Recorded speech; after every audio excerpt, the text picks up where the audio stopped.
羽が舞い散る静寂の場所、逃げるように消えてく影、さよならが運命なのなら喜んで受け入れましょう。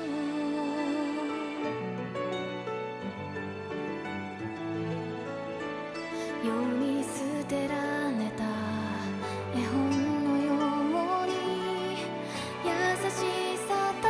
ちにじんでゆく、眠りにつくまで不器用な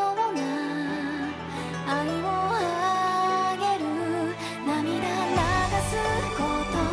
笑うことさえもぎこちがないからおかしいでしょ。誰かと似ていてうまく生きれない、また会えるのならその時は全て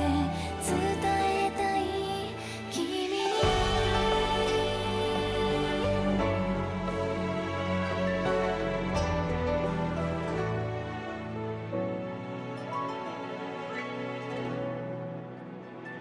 雨に濡れてた森が燃えてる、思い出ともはぐれてゆく、同